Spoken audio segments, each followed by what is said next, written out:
बाजत है, छोटू मीमा नाच देखावत हूँ, सब टूरी मनला महुरी झावत हूँ। मोलारी झाबे तमानो राजा कमर में लचका मारत हाँ, डीजे के धुन में सबला निहारत हाँ।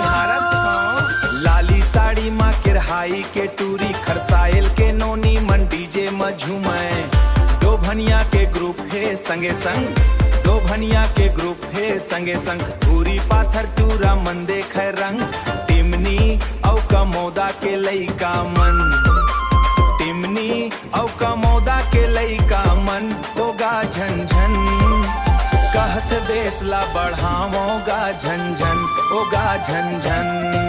बिजोरा के टूरी मन नाचत है, बिजोरा के देख मुस्कुरावत है, मोबाइल में वीडियो बनावत हर गाने, मोबाइल में वीडियो बनावत है, मजा में सब झन मगन है, मजा में सब झन मगन है मगर रे।